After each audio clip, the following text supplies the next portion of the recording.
I never thought the thing that would keep me alive was a habit I picked up from a paranoid client who paid me in cash and wouldn't tell me his last name.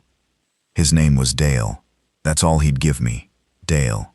He showed up at my workshop on a Thursday afternoon in March, 2 years before any of this started, driving a beat-to-hell Land Cruiser that had been through things Land Cruisers weren't designed to go through. He wanted the whole thing rebuilt from the ground up. Not restored, rebuilt.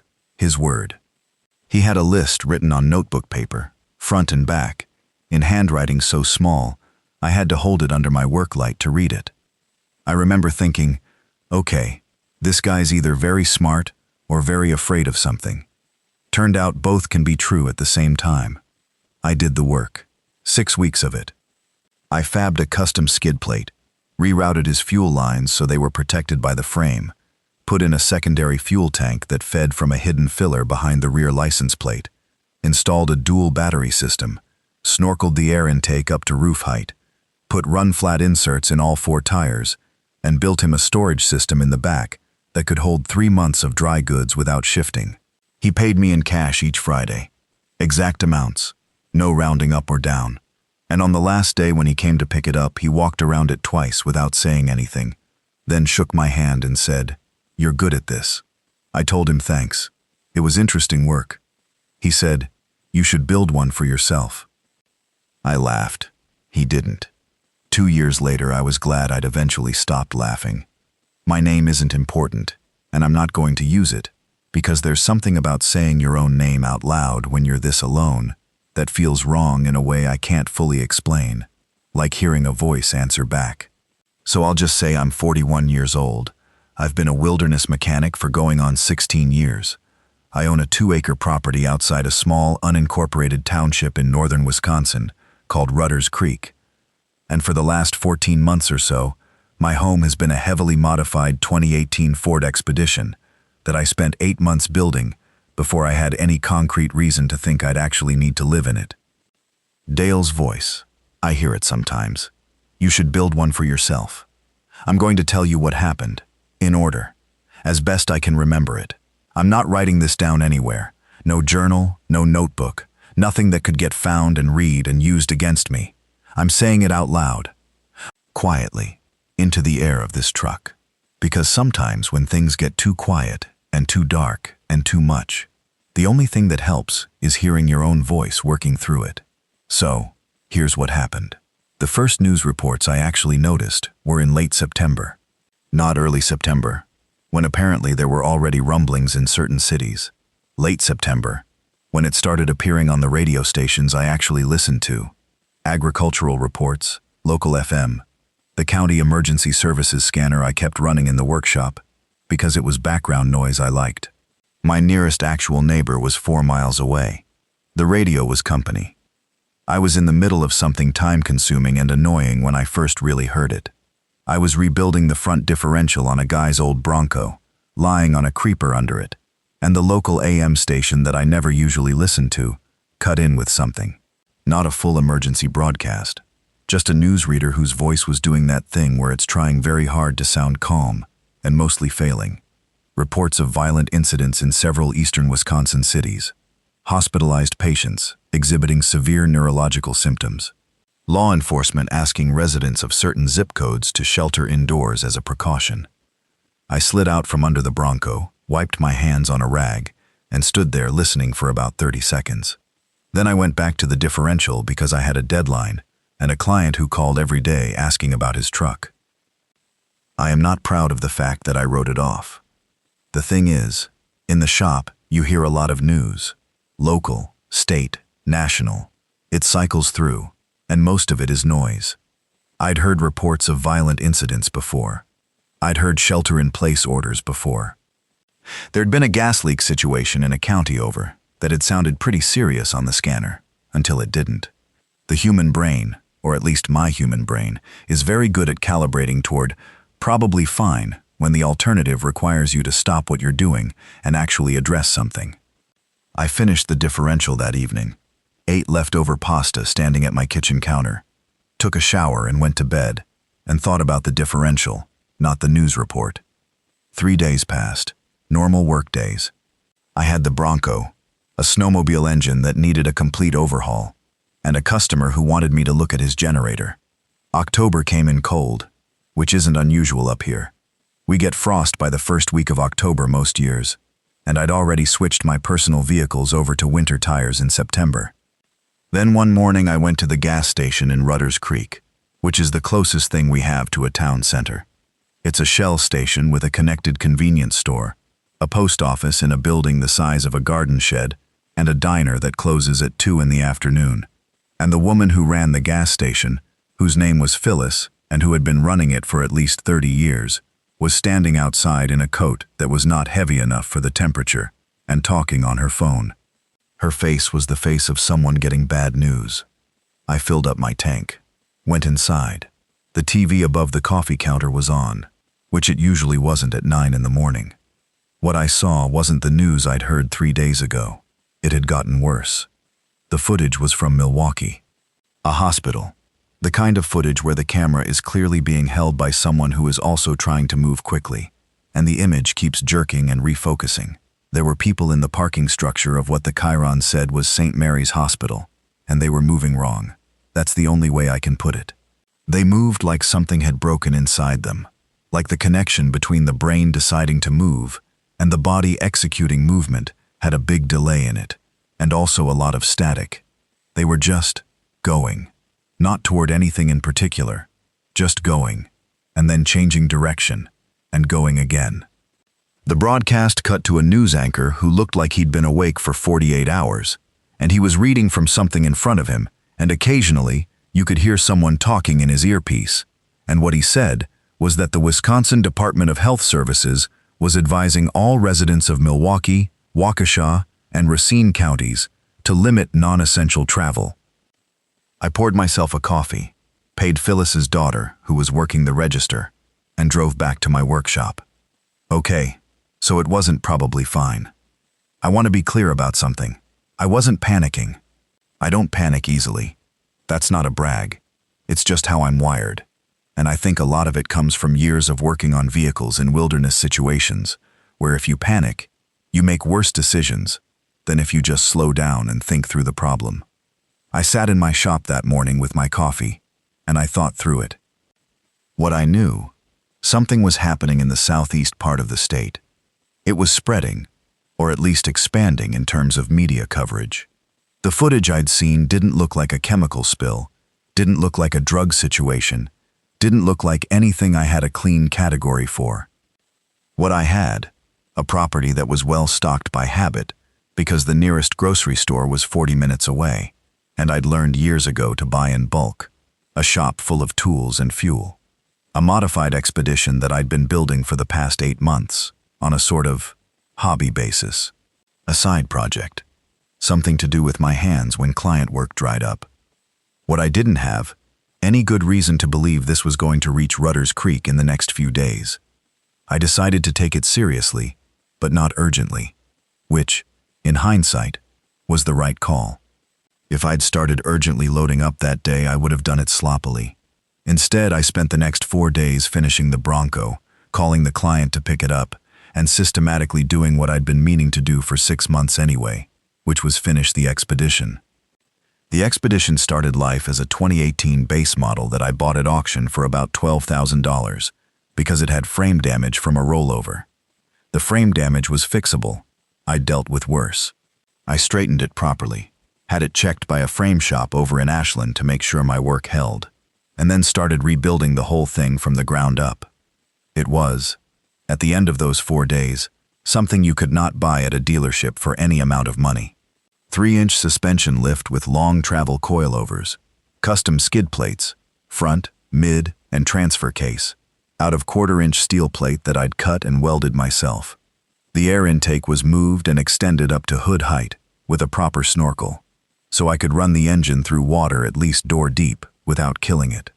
Run flat inserts in all 4 tires. So even with a destroyed sidewall, I had 20 to 30 miles of reduced speed driving before I had to stop. Main fuel tank, plus a 60-gallon auxiliary tank behind the rear axle, and 2 10-gallon steel jerry cans in a custom carrier on the roof rack. If I filled everything, I could run close to 500 miles on a tank. The roof rack itself was built from 2-inch square tube steel, not the aluminum stuff that looks nice and bends if you look at it wrong. It could hold 800 pounds without issue, and I'd loaded it with spare tires, the jerry cans, and a storage box. The interior was where I'd spent most of my time. I'd removed the second and third row seats entirely. In the cargo area, I built a sleeping platform that folded down flat and raised up on gas struts to reveal about 4 cubic feet of deep storage underneath. That's where I kept the important stuff, the things you'd want access to fast in a bad situation. On the passenger side of the cargo area, I built a bank of drawers out of aluminum stock, tools in the 2 bottom drawers, food and medical in the 2 above that, and a smaller drawer at the top for miscellaneous things that matter, like batteries and lighters, and a good compass, and the handset for the CB radio. On the driver's side, I had a water system, a 30-gallon tank plumbed to a small 12-volt pump, and a flexible hose with a shutoff valve, plus a ceramic filter module inline, so whatever water I put in the tank got cleaned before it came out the hose. I also had a folding camp stove and a small propane supply stored in a ventilated bracket that bolted to the exterior of the rear door. Not elegant, but functional. The weapons situation I'd thought about carefully, because I'm not naturally a gun person, and I knew that being not naturally a gun person could get me in serious trouble if I made bad decisions here. I had a .357 Magnum revolver that I'd owned for 10 years and shot regularly enough to be accurate with at close range. I had a .30-06 bolt-action rifle that I used for deer hunting, with a scope I'd zeroed properly, and I had a crossbow that I'd bought 2 years back because a client gave it to me as a partial trade on a repair bill, and I'd kept it because it was quiet and the bolts were reusable. The crossbow was the thing I'd thought about least at the time, and it turned out to be the thing I used most. When those 4 days were up, the news had gotten considerably worse. Milwaukee was bad. Madison was bad. The National Guard had been activated. There were reports of the Illinois border being watched, but nobody official was saying quarantine. The local radio in Rudders Creek still sounded pretty normal, talking about crop reports and the weather and a school board meeting. But Phyllis's gas station had a handwritten sign on the door that said, "Limit 10 gal per vehicle," and the convenience store's shelves were noticeably thinner than usual. I loaded the expedition methodically over 2 days. Food first. I had about 200 pounds of dry goods in my pantry. Rice, dried beans, rolled oats, pasta, a lot of dried mushrooms that I'd collected and dried myself, assorted spices, salt, sugar, 2 cases of instant coffee that I was more committed to than I'm proud of. I packed all of it. I added 6 cases of canned goods from the store, the remaining stock, mostly beans and tomatoes and some chicken, paying with cash because I'd stopped trusting that the card network would stay up. I had a 50-pound bag of dry dog food that I did not actually have a dog for, but that I'd read was decent emergency calorie source in an absolute worst case. I also took the 2 compound bows and the arrows from the shop wall. Those had belonged to a client who never picked them up after I fixed the riser on one, and I'd kept them for a year assuming he'd come back. He never did. They were mine now by default. I took every tool I might conceivably need. Full socket set, combination wrench set, all my screwdrivers, a good hacksaw and extra blades, a pipe wrench, an impact gun with its battery packs, and a charger. My oxyacetylene cutting torch outfit with 2 full tanks. That barely fit in the rear, but I got it in. And a good selection of wire, hose clamps, zip ties, and the kind of random hardware that you only know you need when you don't have it. Bearings, bushings, brake hardware, a full set of belts and hoses that would fit the expedition's engine, oil, filters, spark plugs. I was essentially taking my shop's inventory of wear parts and consumables, which is not something I'd have done if I thought I'd be coming back in a week. I didn't think I'd be coming back in a week. I took the 12-volt power inverter out of the shop and bolted it under the dash. The solar panel from the shop roof, a 300-watt panel that I'd been using to keep a battery bank charged, I strapped to the roof rack at an angle and wired it into the truck's secondary battery system. Not enough to run everything I wanted, but enough to keep the batteries from dying if I was stationary for days. The CB radio I'd had for years went in. The handheld ham radio, a Yaesu that I used for remote communications on wilderness jobs, came along. I had a small weather radio that ran on AA batteries as a backup. I had a car scanner I could plug into the OBD port to read and clear codes and monitor parameters on the engine. I had a laptop, fully charged, with offline maps downloaded for the entire upper Midwest. On the 12th of October, a Monday, I drove out of my workshop and turned north, because that was the direction that made the most sense. Away from Milwaukee, away from Madison, away from anywhere, with a population dense enough to have a serious problem, serious fast. I locked the shop door. I don't know why. Something to do with wanting the world to still make sense when I came back. The first hour of driving was almost normal. The back roads up here are quiet in October. Leaf season's ending. Hunting season hasn't fully kicked in yet, and the summer people are long gone. I passed 2 other vehicles in 40 minutes, both pickup trucks heading south, which made me feel like I had good instincts about direction, if nothing else. The second hour was where it started getting weird. I came around a long bend on County Road M, and there were 4 cars sitting in the road. Not pulled over, just stopped. In the road. One of them was still running. I could see the exhaust. I stopped a safe distance back and looked at them for a minute before I got out. No people visible. Doors mostly closed. One had its passenger door open, and a woman's coat hanging half out of it, like the door had opened and the coat had dragged out. I went up to the closest car slowly, staying aware of the ditch on either side, watching the tree line. The car was a minivan, and it was empty. The console between the front seats had a Starbucks cup in the holder, and somebody's phone still connected to the charger. Screen dark. I didn't touch anything. I went back to the expedition and found a way around through a field entrance, the gate of which was standing open. 2 miles later, there were more stopped cars, and on the shoulder of the road, which was a 2-lane state highway by this point, there were 2 people walking. They were walking the way you walk when you're sick, and you've decided that sitting still is worse than moving. That shuffling, head down, keep going kind of movement that's less about getting anywhere and more about the motion itself. I drove past them and I watched them in my mirrors, and they didn't look up.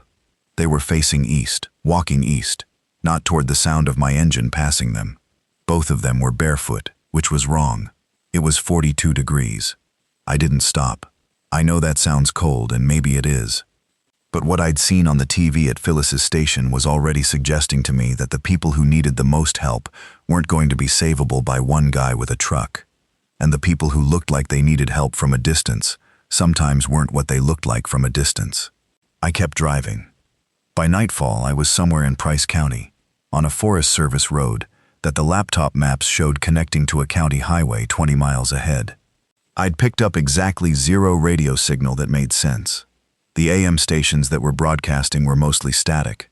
One was running what sounded like pre-recorded emergency information on a loop, and the local FM stations had gone silent, somewhere around 3 in the afternoon. I pulled off the road into a wide spot between 2 big tamaracks and turned the engine off and sat there. This is the other thing I want to be honest about. There's a version of this kind of story where the guy with the truck feels calm and competent and ready for everything. I want to be clear that I did not feel that way. I felt like I was going to throw up, which is how I typically feel when something genuinely frightening is happening, and I can't do anything about it except keep moving. My hands were cold, even though the heater had been on. I ate a granola bar and drank some water, and told myself that the objective situation had not changed between when I was in my workshop and now, that I was still mobile and provisioned and reasonably hidden on a Forest Service road in Price County. None of that actually made me feel better. I still felt like throwing up. But I ate the granola bar, and I made a plan for the morning, and I got in the back and slept for 6 hours, which surprised me. I expected to lie awake listening to every sound. Instead, I crashed the way you crash, when your body just decides it's done, regardless of what your brain has to say about it. Morning was cold and gray and quiet. A pair of crows in the tamaracks above the truck. No engine sounds. No voices. I heated water on the propane stove I'd hung off the back door and made oatmeal and 2 cups of coffee, and ate sitting in the driver's seat watching the forest road through the windshield. Nothing moved except the crows. I stayed there for 3 more days. Not because I was hiding, or partly because I was hiding, but also because I was thinking. The information I had access to was getting thinner. The ham radio was picking up occasional transmissions, some of them organized, some of them clearly just panicked individuals trying to reach family. And what I was piecing together suggested that the situation in the southeastern cities was not a contained incident that was going to resolve. The transmission I caught that scared me most was from someone identifying as a nurse at a hospital in Eau Claire, who was talking to anyone who was listening. And she said very clearly, and without dramatizing it, "If you are not already out of the cities, get out of the cities. It is passed by bite. The infected are mobile and not rational, and they will not stop unless you stop them. If you have somewhere to go, go now." I listened to her for a while. She answered questions from other people who were clearly at their homes or wherever they'd ended up, and she just kept being honest. Yes, it's spreading. No, there's no treatment that's working. No, she didn't know where was safe. She'd gone to the hospital 2 days ago to help, and now couldn't leave because there were infected outside the entrance she usually used.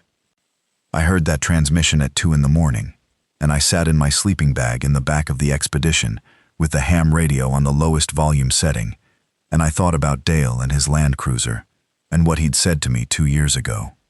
"You should build one for yourself." Yeah, Dale, you weren't wrong. Day 4 I started moving again. North and west. I'd decided on the Chequamegon-Nicolet National Forest as a general direction, not because I had a specific destination, but because a very large national forest is a place where roads exist but population doesn't, where you can move or stay hidden, where there's water everywhere, and wildlife and firewood and everything you'd need if the other supply systems went to hell permanently. I'd worked jobs in that area for years. I knew the road networks reasonably well, the kinds of roads that are on paper maps but not on regular GPS. I covered the first 60 miles without incident. I saw a lot of abandoned vehicles, and I gave them all a wide berth. I saw a burning building in the distance, a farmhouse, I think, and I didn't stop. There was a cluster of infected on a township road I tried to take. Maybe 12 or 15 of them gathered around something I couldn't see from where I stopped, and I backed up slowly and found another way. Here's the thing about the infected that I worked out in the first week, and that I want to get right, because it matters a lot for what came after. They are not smart. They are not strategic. Whatever happened to their brains, whatever the illness or the infection or whatever it technically is took from them, it took the reasoning. What was left was motion and response to stimulus, mainly sound. A loud sound would orient all of them toward it immediately, and then they'd move toward it. A shuffling mob that could move surprisingly fast when it was motivated. Not quite a sprint, but faster than a walk. Maybe what a determined 60-year-old man walks when he's running late for something. Not so slow that you could ignore them, but not so fast that you couldn't outrun them on foot if you had to. They didn't climb. I need to be clear about that, because I heard things on the radio later that I didn't believe and still don't. They didn't figure out doors. If a door was open or a window was broken, they could come through it, obviously. Anything you or I could walk through, they could walk through. But they didn't problem solve. A locked door stopped them. A chain-link fence they'd push against until they got through if the fence gave, but they wouldn't look for the gate. They didn't look for anything. They moved toward sound, and when they got to you, they bit. That was the entire program. That was all of them. Sound, movement, bite. The biting was the other thing. I'm not going to be too clinical about it, because it doesn't require clinical detail. The nurse on the radio said it was transmitted by bite, and I believe her. I only needed to see what happened to a bitten person once to take that seriously, and I saw it on day 8, outside a roadside bar in a township called Mercer. I won't describe what I saw exactly. I'll just say that whatever turns you from a person into what they were, it does it fast. Hours, not days. And it is not a comfortable process for the person it's happening to. After Mercer, I drove until I couldn't see straight, pulled off in a state forest campground that was deserted, and sat in the dark for a long time. I wasn't planning to do anything in particular. I just needed to sit there. That was day 8, and that was the last time I seriously considered trying to go back. The first survivor I picked up wasn't exactly a choice. Day 12. I was working my way along a county road somewhere north of Park Falls, and I had to slow down to get around a logging truck that had jackknifed across both lanes at a curve. Getting around it required going half into the shallow ditch on the right side and easing the front end under the trailer. The lift kit and the skid plate made this possible where most vehicles couldn't have done it. I was focused on that, watching my angles, and when I cleared the trailer and came back up onto the asphalt, there was a woman standing 20 feet in front of me. She was holding a section of 2x4 like a bat, and she was covered in mud from the waist down. I stopped. We looked at each other through the windshield. She was somewhere in her late 50s, heavy-set, wearing a canvas work coat that had seen better days. No expression I could read. She didn't run. She didn't lower the 2x4. She just stood there and waited. I rolled down my window. "You need a ride or what?" She said, "That depends on where you're going." I said I didn't have a specific destination. She thought about that for about 3 seconds and said, "All right." Her name was Donna. She'd been walking for 2 days from a town called Fifield, where she'd been visiting her daughter when things went wrong. She didn't have a lot of luggage, a canvas tote bag with some food, a coat, and a first aid kit.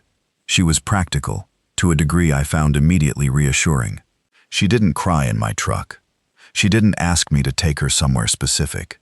She looked at the inside of the expedition, took inventory of it in about 30 seconds, the way someone does when they're actually thinking rather than reacting, and said, "You built this yourself?" I said, "Most of it." She said, "Good. What's your fuel situation?" I told her. She nodded. "Okay. I used to work for the county highway department for 11 years. I know where there are 3 county road maintenance depots in this area. One of them has a diesel fuel tank. Probably still has fuel in it. You interested?" I was very interested. The depot was about 14 miles northeast. Donna directed me off the county road and onto a gravel township road that I wouldn't have found without someone who knew where to look. The depot was a fenced compound, chain link, about an acre, with a shop building and 2 large steel tanks on stands at the far end, and a scattering of road maintenance equipment. A few trucks, a grader, some plows stacked to one side, a generator shed, a small office trailer. There were 4 infected inside the fence line when we got there, and this was the first time I had to deal with that problem up close, which I want to explain in some detail, because it illustrates the point about sound. I drove up to the gate slowly and quietly. The infected inside, 2 women and 2 men in what had been county work clothes, were distributed around the yard with no pattern, not clustered together, not purposeful. 2 were at the far end near the fuel tanks, just standing there. 1 was walking slowly along the fence line. 1 was in the middle of the yard, sitting down for reasons I can only guess at. I put the expedition in park, and I didn't touch the horn or the engine. Very quietly, I told Donna to stay in the vehicle no matter what, and I climbed over into the back and got the crossbow out of the storage drawer and loaded a bolt and cracked the rear side window about 4 inches. I shot the one at the fence. It went down. The sound of the bolt, quieter than I expected actually, a thwacking sound, made the other 3 orient briefly in my direction, but they weren't sure where to go, and I waited, and they slowly unoriented and went back to whatever they'd been doing, which was nothing. I did the other 3 one at a time with the crossbow, taking my time, waiting for them to settle between shots. Donna watched and didn't say anything. Then I climbed out, unlocked the padlock on the fence gate with a bolt cutter I kept under the driver's seat, the hardened kind, for exactly this purpose, and went in and retrieved my bolts, which is one of the good things about a crossbow. We found 350 gallons of diesel in one of the tanks, and about 40 in the other. I filled the expedition's main and auxiliary tanks in both jerry cans, and we spent 2 hours at that compound doing something I would repeat many, many times in the months ahead, going through every cabinet, every drawer, every shelf in the shop building, looking at everything, and taking what was useful. Donna was good at this. She had practical sense about what a county shop would have in it, so she went directly to the parts room and found hydraulic fittings and wire and a very large collection of hand tools that I mostly already had, but took anyway. In the office trailer, there were cases of canned food that someone had left there, probably lunch supplies, plus coffee and sugar, and a box of hard candy, and 3 gallons of drinking water. We took all of it.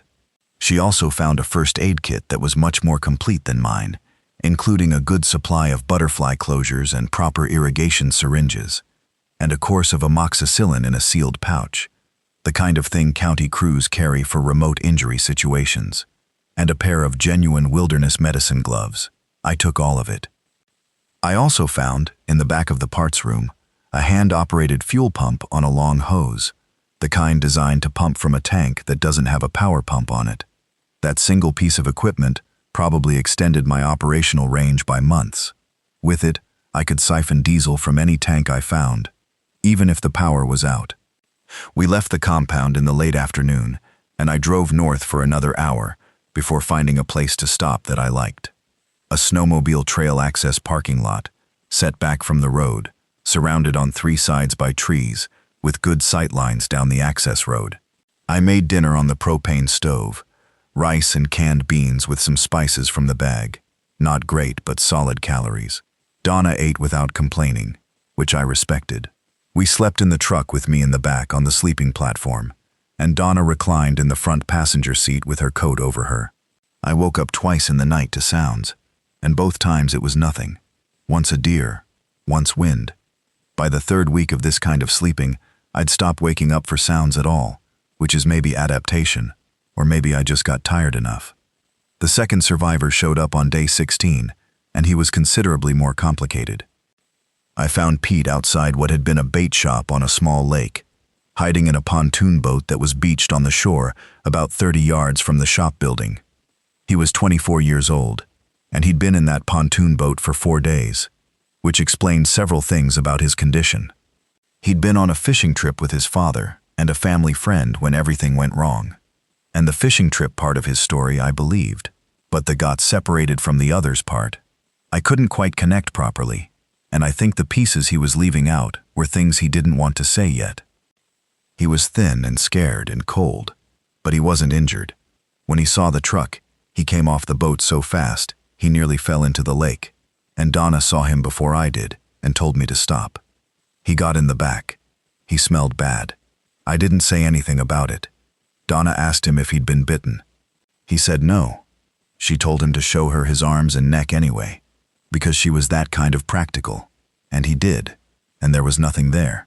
She told him to take off his shirt, which he did after a moment's hesitation, and checked his back and sides. Nothing. Okay, she said, you're in. But you need to follow this man's rules about noise and movement. Can you do that? He said yes. He was shaking. I don't think it was entirely cold. I found him a granola bar and some crackers from the food drawer, and he ate them quickly, and then looked like he was going to cry, and then didn't, and looked out the window. We had 3 people in an expedition that was built for 1, which meant the sleeping arrangements became a negotiation every night. The sleeping platform in the back was long enough for 1 person. Donna had the front passenger seat, which reclined far enough to be acceptable. Pete ended up in the cargo area beside the platform, on a sleeping pad I'd rolled up in the storage space, and he was young enough that he slept fine on it. What Pete brought to the situation, besides an additional mouth to feed, was that he was genuinely useful in a way I hadn't expected. He'd worked at a grocery distribution center before everything fell apart, and he understood supply logistics in a very practical way. How to stack and pack things to maximize density, how to do quick inventory assessments, how to rotate stock. Sounds trivial, but when your entire existence depends on knowing exactly what you have and how long it'll last, having someone who's done inventory management professionally for 3 years is not trivial at all. He was also, for reasons I still don't fully understand, very good at being quiet. He moved through spaces without sound, in a way that seemed natural for him, not trained. When we did supply runs into abandoned buildings, he was the one I started sending through tight or uncertain spaces, because he didn't make noise, and he didn't panic. The 3 of us spent about 10 days in a general area north of Park Falls, moving a short distance every day or 2, finding fuel and food, and staying out of any situation that required engagement with infected. There were more infected than I'd expected in some of these small rural towns. Not huge numbers, but enough. A lot of them seemed to drift and cluster around the places that would have had people. The bar, the hardware store, the grocery store parking lot. Like a memory of where you should be, without any understanding of why. I watched them a lot from a distance in those first weeks, trying to understand the pattern, because understanding a pattern means you can work around it. What I learned was that they weren't random in their movement, even though it looked random. They were sound reactive. If everything around them was quiet, they'd just wander, no obvious direction, sometimes walking in circles, sometimes stopping for long stretches. If there was a sound, a vehicle, a voice, something falling, an animal, they'd all orient instantly toward it and start moving. The bigger the group, the faster they'd consolidate and move in one direction, like the sound of each one walking fed the motion of the others around it. This meant that if you were quiet enough, you could be very close to a group of them and not trigger anything. If you were careless with noise in the wrong moment, you could have a lot of them moving toward you very quickly, with no warning. Donna figured out something I hadn't, that birds would give you a signal. If birds were in the area, crows especially, but any birds, and they suddenly went quiet and flew, something was moving through that disturbed them. She started watching the birds every morning. I thought it was kind of magical thinking, until it saved us twice in the same week. Day 22 brought a twist I wasn't expecting and didn't handle well. We'd stopped at what I thought was an abandoned farmhouse, a 2-story place set back off a gravel road about half a mile, big enough to properly search and probably containing useful things. I parked on the road, and Pete and I went in on foot while Donna stayed with the truck, which was the routine we'd established. The first floor was a mess, kitchen looted, furniture overturned, the smell that I'd started associating with places where someone had gotten sick and then left or been taken. We moved through it carefully, and I was checking the back pantry when Pete, from the front hallway, made a sound that wasn't exactly a word, but clearly meant stop. I came back into the hallway and there was a man on the stairs. Not infected. A man in his 60s or early 70s, in what had been a flannel shirt and suspenders, holding a bolt-action rifle that was pointed at the floor, but could be pointed at us in about half a second. He had the kind of face that farmers in this part of Wisconsin sometimes have. Not hostile exactly, but not open either. A face that had made its mind up about things and wasn't interested in revisiting the decision. His name was Lyle. This was his farm, or had been. The way he said it was complicated, like a relationship to ownership that was still being processed. His wife was upstairs and she was not well, and I should know that before I tried anything. I told him we weren't going to try anything. I told him exactly what we were doing there, and who was in my truck on the road. He listened. He didn't lower the rifle. "What are you planning?" he said. I told him we were moving generally north, looking for somewhere with less traffic, more resources. "Chequamegan," he said. "Yes," I said. He was quiet for a while. Then he said, "Margaret can't travel far. She's got a bad hip, and it swelled up bad 3 days ago, and I think she maybe cracked something when she fell. But she's not infected, and I need you to be clear that she is not infected." I said we'd look at her if that was all right with him. We went up. Margaret was in the bedroom, in the bed, propped on pillows, and she was clearly in real pain. She was also clearly not infected. Her eyes were sharp and aware, and irritated at the pain, not vacant. Donna, who had come in from the truck by this point, looked at the hip carefully, gentle palpation, movement assessment, and said she thought it was probably a bad bruise and a possible minor fracture, but not a full break, which was good news, relatively speaking. She splinted it with supplies from our first aid kit and told Margaret to stay off it and take ibuprofen. Margaret, from the bed, with the careful dignity of someone who'd been lying in pain for 3 days, said, "Well, you have a truck." Lyle said, Margaret said, "I'm just noting it." The conversation that followed was one of the more interesting ones I had in that period. Lyle wanted to stay on his property. He had a deep well with a hand pump. He had a root cellar with a very serious amount of preserved food. He had solar panels on the barn that still ran a freezer with a lot of meat in it. He had, he said, everything he needed, and he'd already reinforced the ground floor windows and changed the locks on everything, and he didn't see why he needed to change his situation. All of which was logical. But here's the thing about a fixed position in a situation like this. Eventually, things will find you there. Either infected drifting through the area in greater numbers, or other people, who are in my experience more unpredictable and more dangerous than infected because they have enough cognition to plan and to want things. I didn't push. It wasn't my call. We ate dinner with Lyle and Margaret that night. Actual warm food on an actual table, which felt so strange I kept looking around like I was expecting something to be wrong with it. And Lyle told us what he knew about the area. He'd been monitoring his radio, and he had a much better picture of the regional situation than I did, partly because he had a dedicated weather radio, and partly because he'd apparently been in contact with a neighbor 8 miles away via old-fashioned CB radio for the past week, before the neighbor had gone quiet. What he'd pieced together, the infected weren't thinning out in the rural areas. They were drifting in from the south in small groups, not coordinated, just movement, the way water finds its way downhill, given enough time. The cities to the south were essentially lost, as far as anyone still broadcasting could tell, and whatever was coming north was the overflow. I said, "How long do you think before they start coming through here regularly?" He thought about it.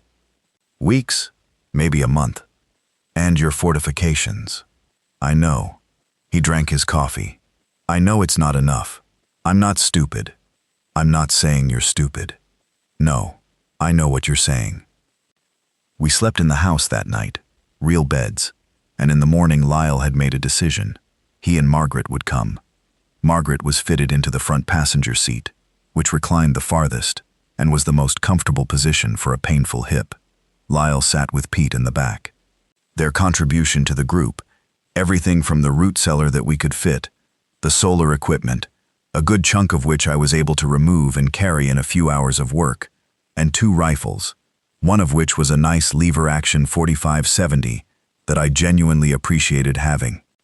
We were 4 people in an expedition loaded to its reasonable maximum, and we pulled out of Lyle's farm on a gray October morning, and the dog he'd had for 12 years ran alongside us for about 200 yards before stopping at the property line, the way dogs sometimes do. Lyle watched the dog in the mirror. He said, very quietly, "Can we come back for him?" I said I'd try. We never did. I want to be honest about that. I tried once, and the road was blocked, and I made the calculation that the risk wasn't worth it, and I turned around. I still think about that dog sometimes. On day 28, we hit the problem that changed everything. I'd been navigating north on a combination of state highways and county roads, staying away from anything that looked like a town center, using the offline maps on the laptop. The plan, such as it was to get into the forest deep enough that the drift of infected from the south would thin out and eventually stop, and then find something defensible. What I hadn't accounted for was bridge integrity on rural roads, when there are no highway crews doing maintenance anymore. The bridge was a small one, over a stream called Potato Creek, which I mentioned specifically because the name made Lyle say a disparaging thing about Wisconsin geography that I agreed with. It was a 2-lane concrete bridge, maybe 60 feet long, and I crossed it without incident. That evening, when we tried to come back the same way, because I'd overshot a turnoff and needed to backtrack, the right lane was cracked deeply across the full width, and the crack had gotten worse in the 12 hours since we'd crossed it. I got out and walked it. The crack was 3 inches wide in places, and when I put weight at the edge of it, the concrete gave slightly, which is not something concrete is supposed to do. The steel reinforcing bars were exposed on the downstream edge, and 2 of them were snapped. Okay, can't use that bridge anymore, fine. But the only other route I had to the north, on these back roads, went through a township called Garrett's Mill, and Garrett's Mill had people in it. Not infected people, actual people who had apparently decided to make it some kind of checkpoint. Because when we came around the bend on the road that went through the center of town, there were 2 pickup trucks parked across the road end to end, and 3 men standing in front of them with rifles. There was hand-painted plywood sign that said "Road Closed," and underneath it, in smaller letters, "No Passage." I stopped a comfortable distance back, rolled down my window. One of the men came forward. He was maybe 40, in hunting camo, and he had the look of someone who was running on adrenaline and fear and righteousness in equal parts, which is a combination I've learned to be very careful around. He told me the road through Garrett's Mill was closed to traffic. I asked why. He said they were protecting the community. I asked if there was a way around. He said I could go back where I came from. I said, politely, that I couldn't, that the bridge behind us was compromised, and we'd come through it cautiously, and wouldn't attempt it again. He thought about that. He had the look of someone who hadn't planned for this particular problem. Then he said, "You can stay outside town tonight. We'll talk in the morning." Donna, from the passenger seat, said quietly to me, "I don't like this." I didn't like it either, but it was getting dark and I didn't have a better option, so I pulled off the road into a wide ditch area and set up for the night. What happened next is one of those situations where I go back and forth on whether I could have handled it differently. In the morning, 2 of the 3 men came to the truck and proposed what they called a toll, food and fuel, in exchange for passage through town. A specific amount, 20 pounds of food and 10 gallons of fuel. 20 pounds of food was roughly 8 days of food for 4 people. 10 gallons of diesel was more than 100 miles of range. I said no. The taller of the 2 men said that wasn't an answer they could accept. I said, carefully, that they were welcome to discuss it more if they wanted, but that I wasn't giving them 20 pounds of food and 10 gallons of diesel. What I was doing, which I didn't tell them, was having a look at the terrain while we talked.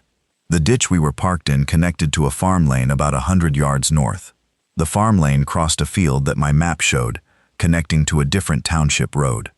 It was wet and soft ground, and the lane itself was just 2 tire tracks in the grass, but the expedition was lifted 3 inches and had the skid plate and the snorkel and the weight distribution to cross soft ground in a way that most normal vehicles couldn't. The men went back to consult. Donna was watching the truck by the roadblock. Pete was very still in the back seat, which I'd learned was how he indicated he was thinking rather than scared. Lyle had his hand resting on the stock of the lever action in a way that was casual looking and not casual. I put the truck in low range and pulled forward into the ditch and turned north, following the fence line, staying as far as I could from the road. The field was wet. The front wheels slipped twice, and I had to rock the throttle to get momentum back both times.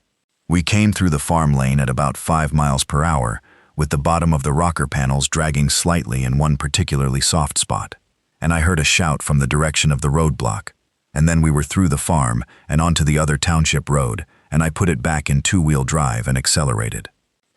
Nobody followed us. I don't know if they didn't have a vehicle that could follow through that field, or if they just decided we weren't worth it. We drove north for 4 miles before I let myself exhale properly. Pete said, from the back seat, that was either really smart or really lucky. Probably some of each, I said. I want to tell you about something that happened on day 31, because it's important, and because it's one of the things I still don't have a clean explanation for.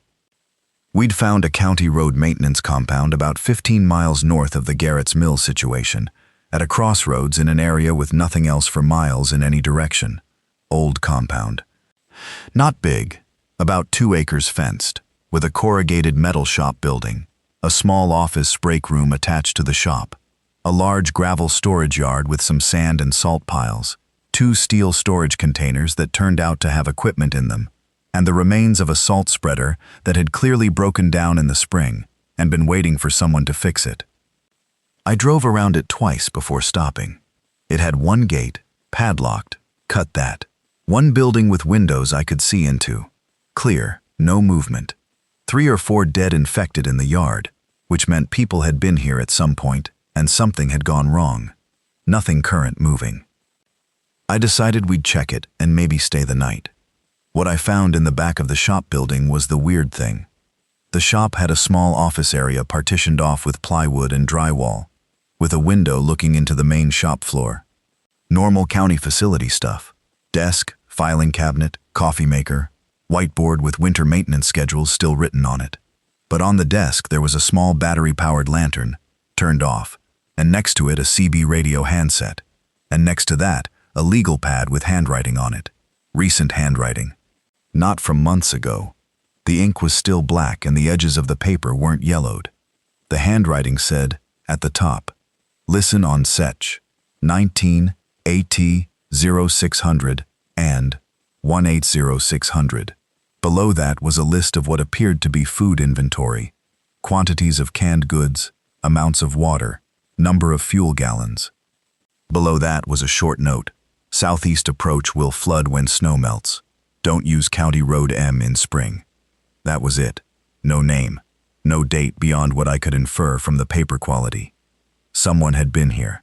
Someone who knew this compound well enough to know about spring flooding on County M. Someone who'd left a CB instruction and an inventory, and then left, or been gone from this specific spot for long enough that the lantern was off and the radio was off. I turned on the CB radio.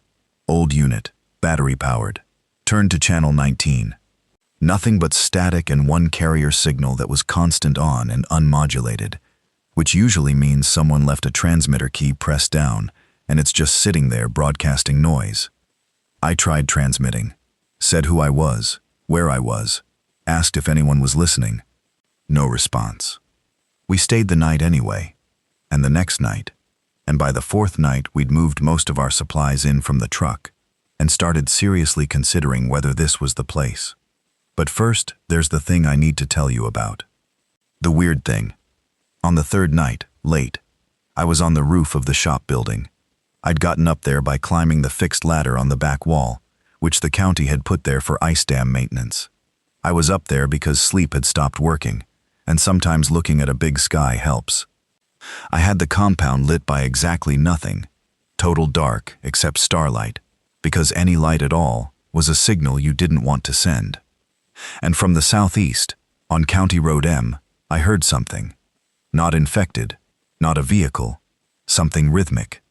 A sound that was almost like breathing, but too big and too slow, and coming from the road rather than from the woods, like something very large taking slow, regular breaths, except nothing very large is going to be breathing from a county road at 2 in the morning. I lay flat on the roof and listened for about 20 minutes. The sound continued, slow, regular, maybe one cycle every 12 to 15 seconds, and then it stopped, just stopped, between one cycle and the next, and there was nothing. For the rest of the night, nothing. I told Donna about it in the morning. She looked at me for a moment and said, "Could be a culvert. Old concrete culverts sometimes resonate when the water table changes, kind of like blowing across a bottle top." That was a reasonable explanation. A reasonable, mechanical, unscary explanation. I felt better about it for about 2 days, and then I heard it again. Same time, same place, same sound. And again, it stopped between one cycle and the next. The third time was a week later. Same everything. Donna heard it the third time. She was up with me on the roof because we'd started doing 2-hour watch rotations by this point. When it started, she reached out and put her hand on my arm. Not in a scared way, but in a, "This is the thing you were describing" way. We listened. 12, 15 seconds per cycle. For about 20 minutes. When it stopped, she said, "Okay, that's not a culvert." I asked her what she thought it was. "I don't know," she said. "But it's regular. Too regular for weather or water. Something's making that deliberately or automatically." We never found out what it was. I looked on County M in daylight twice and found nothing that explained it. The road was empty both times. The culverts in the area were too small to produce a sound that traveled a mile in still air. On my second look, I found a section of road that had no business having this. About 40 feet of County M, where the asphalt was significantly warmer than the asphalt around it. Not just ambient warm from the sun. Warm in a way that made the handheld thermometer I pointed at it read 8 to 10 degrees higher than the surrounding pavement. And there were no heat sources I could identify under or adjacent to it. No pipes, no wires, nothing exposed. I went back to the compound and told Donna. She said, Is it getting warmer or staying the same? I didn't know. I went back the next day. Same temperature as before. And the day after, same. Same all week. 8 to 10 degrees above ambient. That 40-foot section. Consistent. And then one morning it was gone. Not different. Gone. Cold, same as everything around it. And the sound didn't come back after that. I don't have an explanation. I'm telling you this because it happened, and it was real, and we all knew it was real, and none of us had a satisfying answer for it. The county geothermal explanation was the one we defaulted to. There are places in Wisconsin with weird subsurface thermal activity, especially after a lot of rain changes the water table.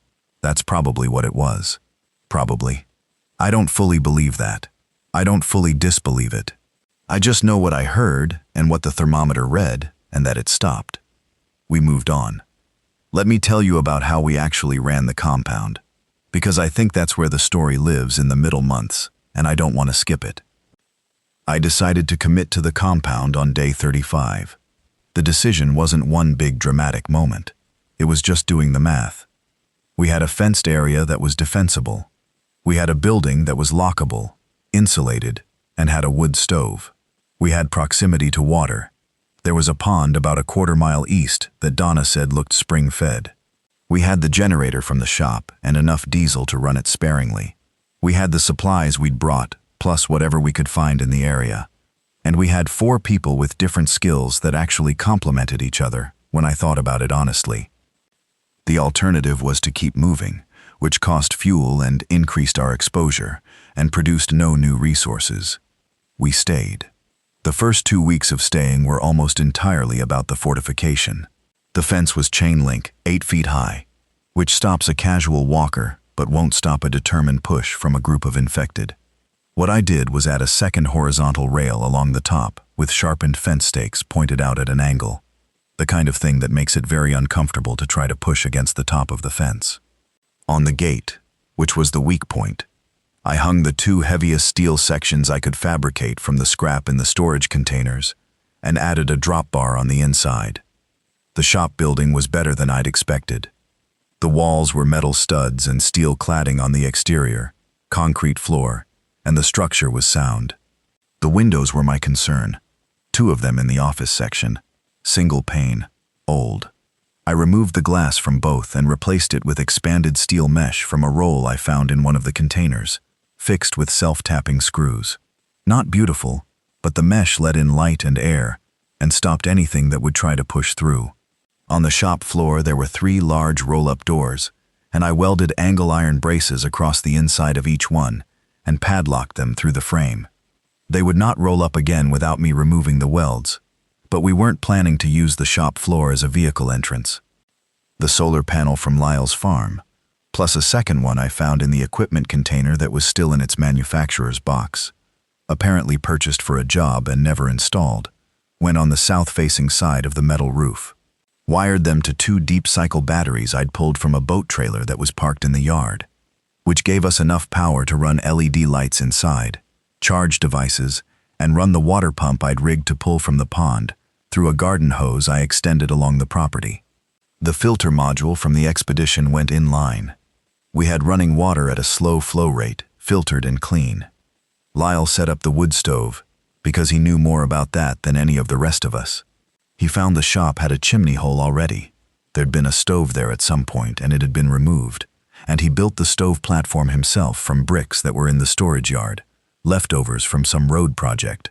We burned wood, which was not hard to find, and we rationed the propane strictly for cooking when we didn't want the smell or smoke of a fire. Pete organized the food. He put everything through a proper inventory, with quantities and caloric estimates, and built a daily ration system that was conservative enough to extend our food for 4 months, if we were disciplined. We supplemented immediately by foraging. There were apple trees on the property edge that were still holding fruit in late October. Late-season mushrooms in the woods nearby that I could identify correctly. Rose hips along the fence line that Donna knew how to use. Not enough to live on, but enough to stretch the supply. The pond had fish in it. I had fishing equipment in the truck. I'd thrown it in as an afterthought, a rod and a small tackle box.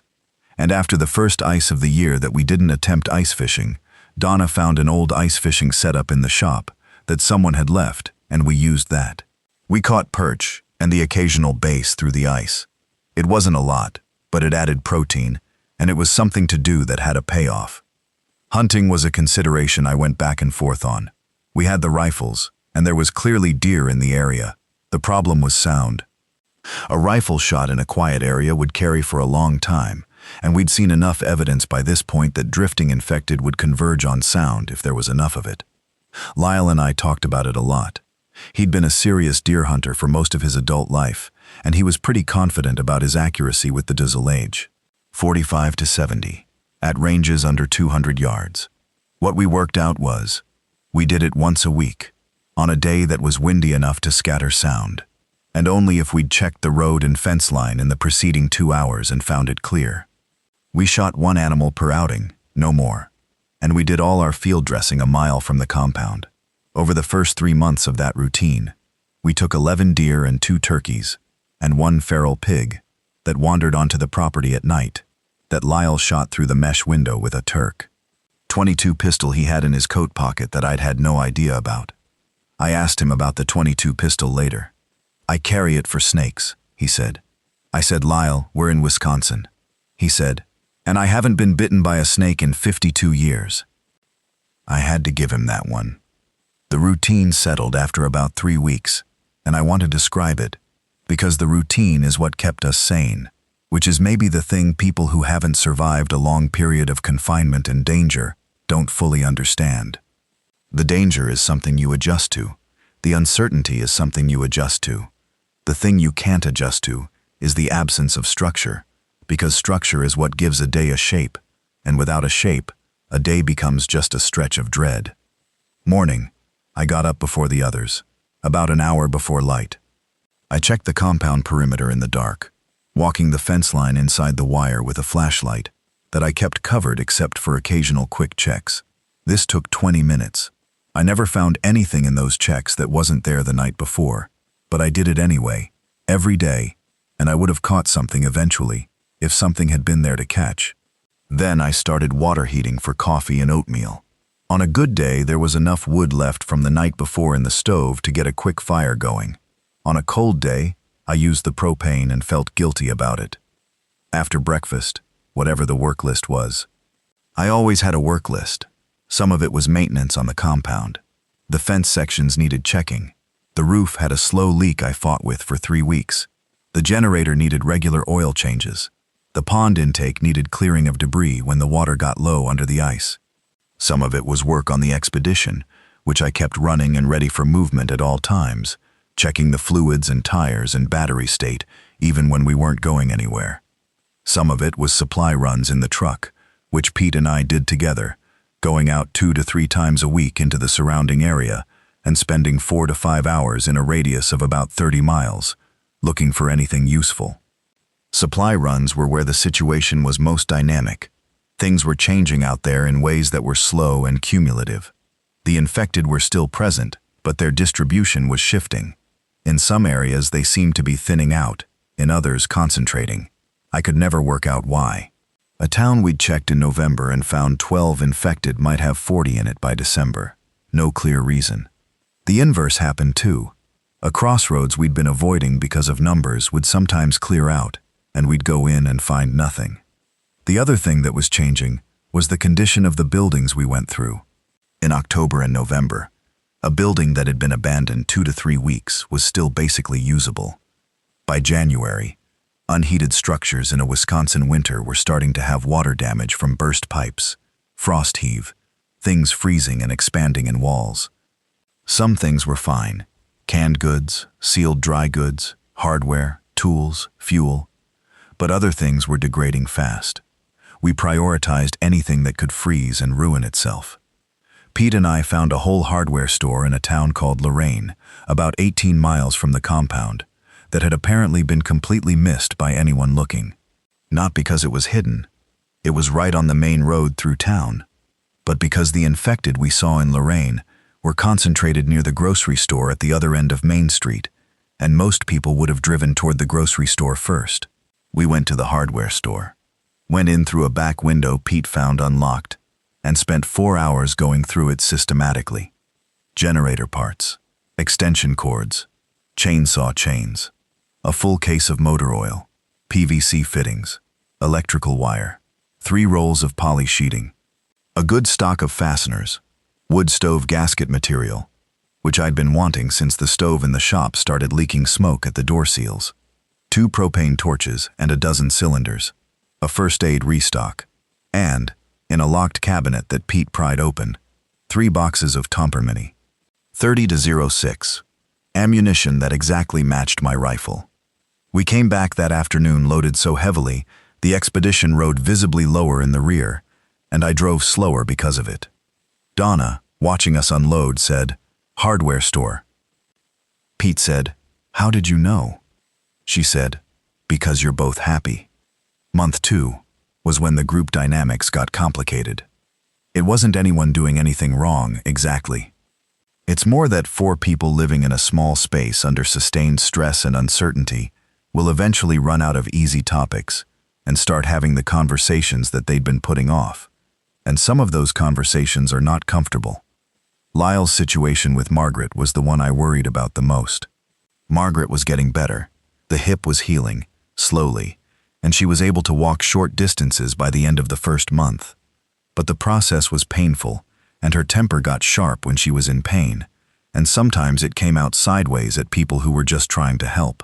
She and Donna had a very bad 3 days in late November that neither of them told me the specifics of, and by the end of it, they'd worked something out between them that I was not invited into, but that resulted in them being functional around each other again, which was all I needed. Pete and Lyle had a slower, quieter version of the same thing. Lyle was from a generation and a background that had opinions about a 24-year-old man's appropriate level of activity and contribution, and Pete was from a generation and a background that processed those opinions as something to be negotiated rather than accepted, and the negotiation was invisible in its content, but visible in the silences around mealtimes for about 2 weeks. I mostly stayed out of it. I am not a mediator by nature. I'm not good at talking about feelings as a primary activity. I'm better at making sure the generator is serviced, and the fence is solid, and we have enough food for the week, and letting the human stuff work itself out. Because it usually does if you give it time. What I did do was find things to work on that involved 2 or more people, because shared work is a better mediator than I am. Building projects, maintenance tasks, anything that required 2 sets of hands. That was how the observation platform got built. It wasn't on my plan for the compound, but I mentioned offhandedly to Pete and Lyle that some height would be useful, and the next morning, both of them were in the storage yard measuring lumber before I'd had my coffee. The platform was on the southeast corner of the shop roof, built from the salvaged lumber and the scaffold clamps I'd found in the container. About 4 feet by 6, with a railing and a fixed ladder on the outside of the building. From it you could see about 2 miles to the south and southeast on a clear day, which was the direction that mattered.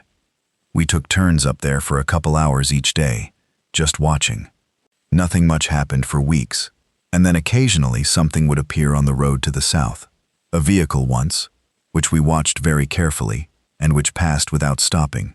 A group of infected another time, 4 of them walking north on the road in a loose spread, which we watched until they'd passed by and gone on.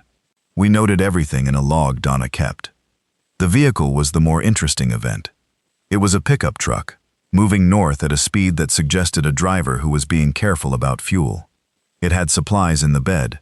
I could see that through the binoculars I'd brought from the workshop. 2 people in the cab. They didn't stop. They didn't look toward the compound. They just drove past on the state road. I watched them go and felt something I wasn't sure what to do with. Relief that they hadn't stopped, and something else that took me longer to identify. Disappointment. Not because I wanted more people in the compound. Because watching 2 strangers drive past in a truck carrying supplies was proof that other people were figuring it out. Other people were still moving and trying, and for some reason that hit me differently than I expected. Pete was on the platform with me when the truck went past. He said, "Should we have flagged them down?" I thought about it honestly. "I don't know," I said. "Maybe." He said, "There's probably more of them. People who are doing the same thing we're doing." I said, "Probably." "So it's not just us," he said. "No," I said, "it's not." He seemed to need that. He went back to whatever he'd been doing, and his mood was different the rest of the day. Lighter. I noted that and filed it away. Something happened in December that I want to tell accurately. I went out alone, which was against the routine we'd established. Pete was sick, not infected, just a normal winter cold. And Lyle had a back flare-up that had been coming since early November and finally arrived in full in the first week of December.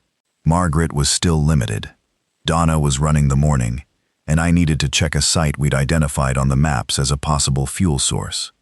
The site was an agricultural supply dealer about 22 miles east, on a county road I'd never been on. The laptop maps showed it as having fuel storage on site. If that was true, and we could access it, it would be a major extension of our range. I drove out early, before light, and got to the dealer just as the sky was starting to gray up in the east. The building was a large metal shed with a retail office attached, and on the back of the property, there were 2 above-ground diesel tanks on stands, the kind farm operations use. Both were large, maybe 2,000 gallons capacity each. There was a group of infected at the front of the building, 14 by my count. They were clustered around the retail entrance and the lot in front of it, in the way they clustered around places that had been busy. But they were all facing the front, all of them oriented toward the road and the entrance, which gave me the back of the lot to work with. I went around the back way, killing the headlights a quarter mile out and coasting to a stop in a field lane, and walked the rest of the way on foot. Quiet, slow. The infected around the front didn't move. I found the tanks. Checked the first one with the dipstick I'd cut for exactly this purpose, a marked length of metal rod, empty. The second tank, I put the rod in and pulled it out, and 4 inches of it were wet. 4 inches in a 2,000-gallon horizontal tank. That works out to roughly 60 to 80 gallons, depending on the tank dimensions. Enough to matter, not a windfall. I got the hand pump from the cargo area and set it up and started filling. It's slow work, hand pumping. Maybe 3 gallons a minute with a good stroke rhythm. I was at the tank for 20 minutes, filling both jerry cans and topping the auxiliary through the hidden filler. And then I heard something from the front of the building that was different. Not the random shuffling sound of infected doing nothing. A sharper sound. Glass, maybe. I stopped pumping, listened. Movement. And not the irregular, direction-changing movement of wandering infected. This was purposeful. Someone walking with intent, coming around the right side of the building. I had maybe 10 seconds to decide. I put the pump down quietly and put myself against the rear wall of the building in the deepest shadow I could find, and stayed completely still. A man came around the corner, not infected. He was my age, maybe a bit younger, in heavy winter clothing, carrying a rifle at low ready. He was scanning the back lot, and he saw the expedition immediately, because of course he did. There's no hiding a lifted expedition on a flat farm lot. He brought the rifle up. I said, very quietly, "I'm not a threat. I'm behind you on your left." He spun. Good instincts, fast response, and the rifle tracked me. I had my hands visible, palms out. There was a long moment. He said, "What are you doing here?" I told him. He slowly lowered the rifle. His name was Owen. He was alone. Had been for the past 3 weeks after his traveling partner had gotten sick and died. Not infected, just sick, which was apparently its own ongoing problem in this world without functional medical care. He'd been camped about a mile from the dealer for 4 days, trying to work out how to access the fuel tanks by himself. He'd been the one breaking glass at the front. He'd been trying to draw the infected inside the building so he could get to the rear of the lot. I said that was a risky approach. He said he knew that, but he hadn't had a better option. I told him I had a better option. I told him how I'd come around the back. He was quiet, the way someone is when they're embarrassed that the solution was simpler than what they were attempting, and I didn't push it. Owen spent about an hour with me at the fuel tanks while I finished pumping. He helped. 4 hands on the pump went faster. We talked the way you talk to someone you just met in a situation that is by nature a shared experience, which is to say, carefully at first, and then with more actual information as trust builds. He'd come from the south. He'd been in the northern suburbs of Minneapolis when things started, and he'd been moving north and east for about 6 weeks. He had a lot of good information about what the roads were like 200 miles in that direction. None of it was encouraging. I told him about the compound. He didn't say anything for a while. Then he said, "I'm not going to be a burden." I said the compound had things that needed doing, and people didn't need to prove their value before they were allowed to sleep inside. He thought about that. He said, "Let me at least come see it." He came. He stayed. We were 5. Owen's value to the compound, which I thought about later, was something I hadn't known we were missing. He was from the city. He'd worked in logistics and supply chain management, and he had a very different picture of how the larger situation was structured than any of us did. He'd seen more of it, from a different angle. He knew which major highways were impassable and roughly why. He had a general sense of where other survivor concentrations might exist, based on what he'd heard before communications went fully down, and he'd been tracking it on a paper map that he'd been annotating since he left Minneapolis. His map became one of our most important documents.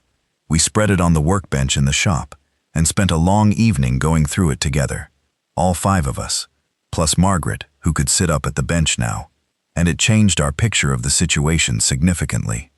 There were, according to Owen's best estimates and the information he'd accumulated, at least 3 organized survivor settlements in the broader region. One was north of Superior, near the Wisconsin-Minnesota border, which was too far for us to reach reliably, without a lot more fuel than we had. One was a cluster of farms east of here, around a township he thought was called Cold Lake, that had apparently organized into something functional, but that he'd heard was not welcoming to newcomers. And one was a rumor, something he'd picked up from a radio transmission about 3 weeks ago, a settlement somewhere in the northern reaches of the forest, operating on a semi-organized basis, that was reportedly looking for people with skills and inviting contact. That transmission he'd heard was on 1070 AM, a frequency I'd been monitoring on and off since week 1, with nothing useful. He said it had been there 3 times, same content, spaced 4 days apart, and then silent. I wrote down 1070 AM in the log. Month 3 brought the first real crisis. It wasn't dramatic, it was plumbing. The intake hose from the pond had been running through the frost, and in late January it froze solid in a section that I'd failed to bury deep enough. We had 3 gallons of water in reserve when I discovered it, which, in a group of 5 adults doing physical work all day, was less than a day's supply. I fixed it, cut out the frozen section, spliced in a longer piece of buried hose, and this time went deep enough that it wouldn't freeze again. But the 3 hours between discovery and repair were genuinely uncomfortable in a way that the other problems hadn't been, because water is the thing that stops being negotiable very fast. After that, I built backup water storage. 2 55-gallon drums from the yard that I cleaned and sealed with food-safe sealant, filled from the pond when the hose was running, and used as a reserve. If the hose froze again, we had 5 days before that became urgent.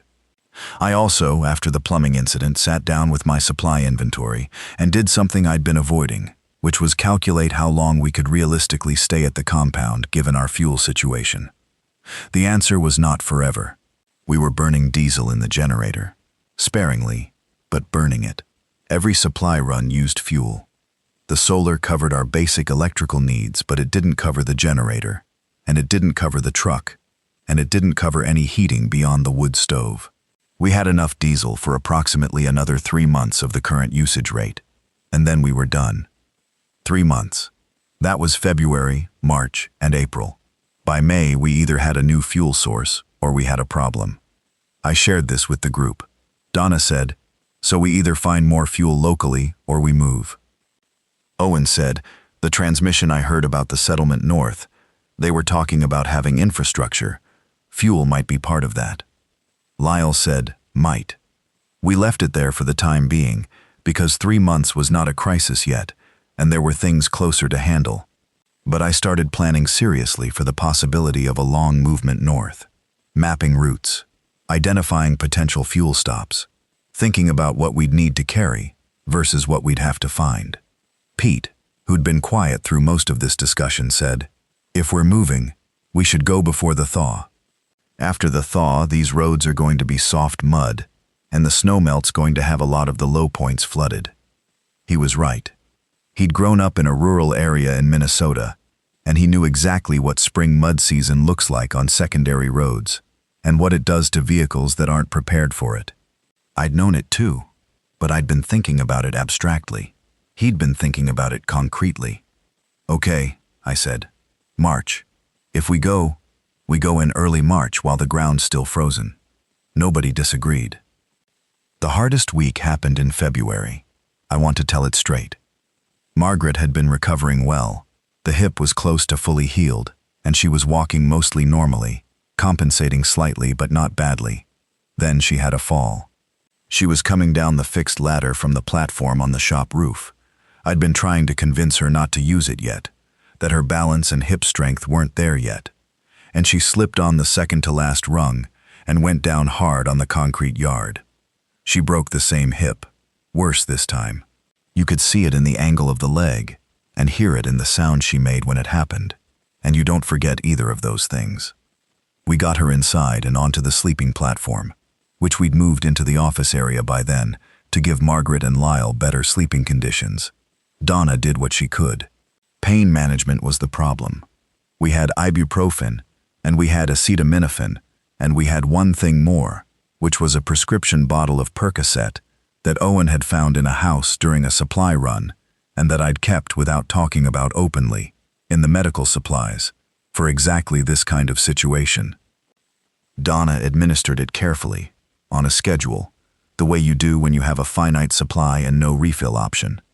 Margaret was out of most of the pain for a week. But a broken hip in a 60-something woman, in a world without a hospital, is the kind of thing where the options narrow very fast. What Lyle said to me privately, on the second day, in the tone of a man who'd been a farmer and understood outcomes, was, "She's going to need more than we have, and she can't travel now." I knew that. "She's going to need proper care to heal from this," he said. "Or she's not going to be walking again.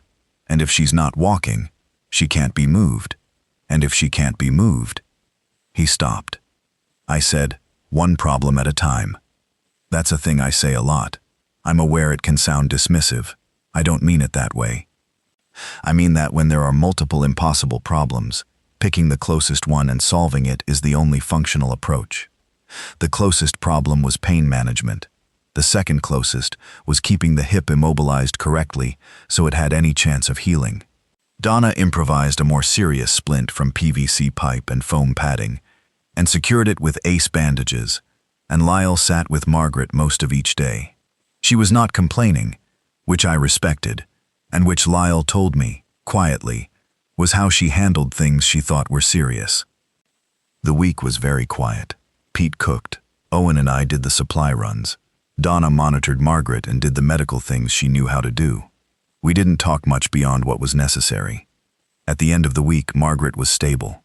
Still in real pain when she moved, but stable and aware, and giving Lyle instructions about things she wanted him to do from memory in a way that sounded a lot like love, without being called that.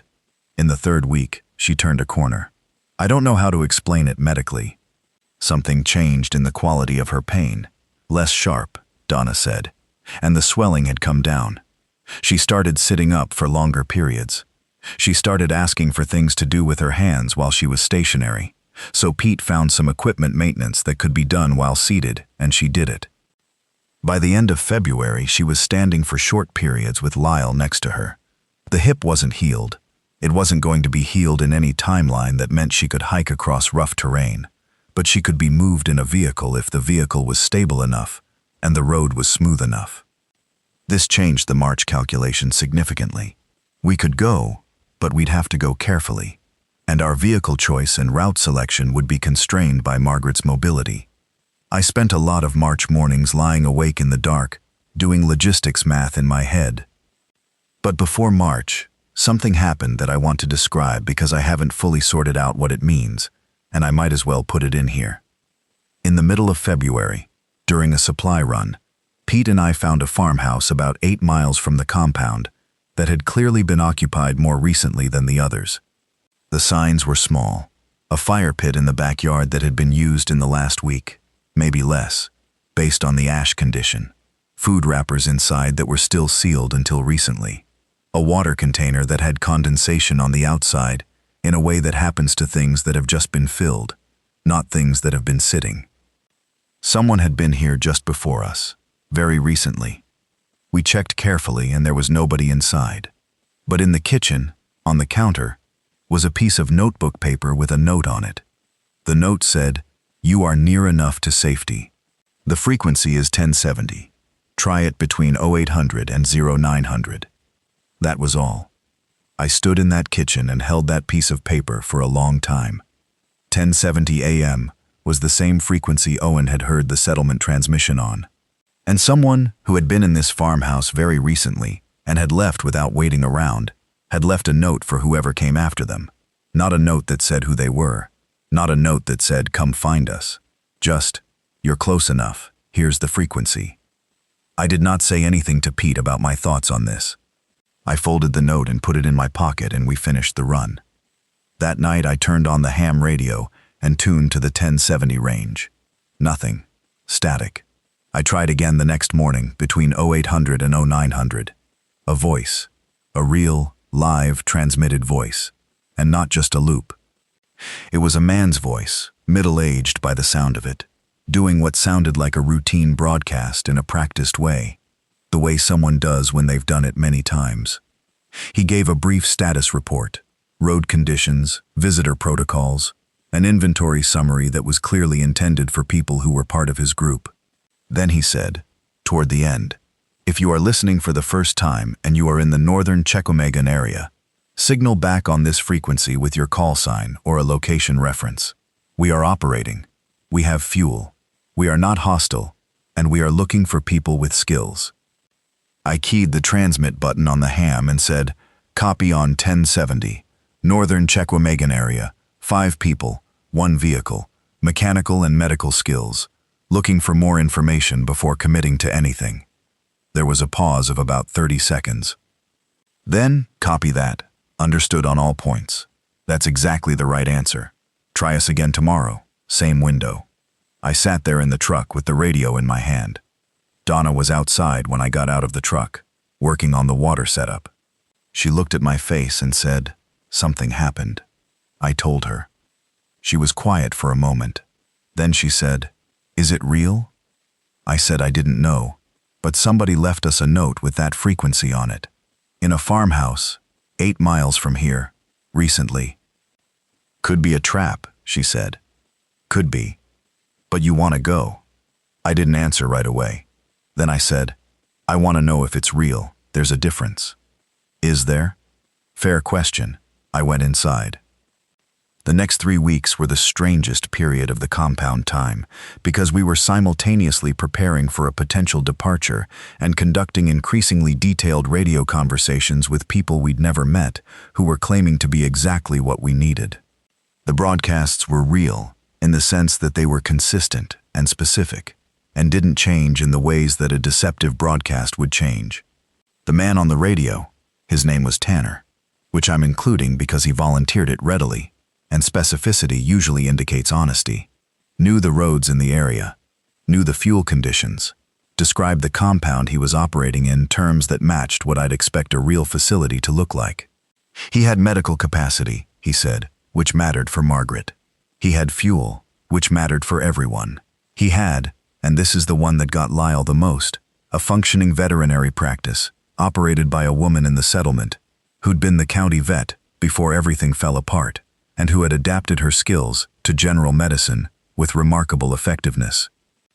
"A vet," Lyle said when I relayed this. He said she's good. A vet kept Margaret's dog alive for 18 years. I trust vets. I said, "She's not going to treat Margaret like a dog, Lyle." "I know that," he said, with some offense. "I'm saying vets know things. Bone things. Recovery things. Owen, who had been doing his own research by annotating his map based on the radio conversations, said, "The location he's describing is consistent with an old timber company headquarters. There was a major operation up there that closed about 15 years ago. Big facility. They'd have fuel infrastructure, a generator plant, a shop. The buildings would be solid." I asked how far. He put his finger on the map. About 90 miles. Mostly forest roads, but some state highway. 90 miles in the expedition, on good roads with no obstacles, was maybe 2 hours. On northern Wisconsin forest roads in early March, with an unknown road condition situation and potential infected, and a passenger who had a healing broken hip, it could be 4 hours, 6 hours, or it could be that you got 40 miles and found a road blocked and had to backtrack and find another route, and it became a 2-day trip. And there was the fuel. We'd found another source in February. A resort on a lake about 15 miles south that had a storage tank, about 120 gallons remaining, which I'd siphoned out carefully over 2 trips. That, combined with what we had, gave us enough diesel for the trip with a margin. Not a large margin. Enough. We talked about it for 3 days, all 5 of us. Not arguing. Genuinely working through the decision, which is different. What were the risks of going? What were the risks of staying? What did we actually know versus what were we assuming? What we knew, fuel was finite and we'd be in trouble by May. The note and the radio transmissions both pointed to something real. A 90-mile trip in the expedition was achievable if the roads were passable. What we were assuming, that the people on the radio were what they said they were. That the settlement was real and operational. That the roads were passable in early March. That Margaret could handle the trip. On the 3rd day of this, Donna said, "I'm going to say something that nobody else is saying, so let me say it. If we stay here through spring mud season with declining fuel, we're going to be stuck here through summer, and then through fall, and then we're facing another winter with no plan. The risks of going are real. The risks of staying are also real. But the risks of staying are a slow slide, and the risks of going are a known challenge that we've been preparing for. Those are not the same kind of risk." Nobody had a good answer for that. Donna was right. We set the departure for March 9th. That gave us 12 more days to prepare. Those 12 days were the most productive ones we had at the compound. I rebuilt the front brake pads on the expedition and checked all the suspension components for wear. One front tie rod end had more play than I liked, and I replaced it with a spare I'd brought from the shop. Changed the oil, changed the air filter, topped every fluid, checked the wheel bearing play, loaded the roof rack with the extra fuel and secured it properly. Put the snorkel on, I'd removed it for the winter because it collected ice, and checked the seal at the hood. Pete and Owen restructured all the food storage, so the most calorie-dense things were in the most accessible locations. We distributed the weight in the cargo area to put more over the rear axle, which helped traction on soft roads. We packed Margaret's medical supplies separately and accessibly. We stripped out anything we'd accumulated at the compound that wasn't worth the weight. Some of the heavier lumber scraps, a second generator that worked only intermittently, 2 chairs. We gave the compound one last walkthrough. The fence was solid. The shop building was locked. The solar setup was disconnected and packed. The water barrel reserve we left. Couldn't take it, and someone might use it. Donna wrote a note in the same spirit as the one we'd found at the farmhouse. Not a detailed inventory, but a brief statement that the compound was intact.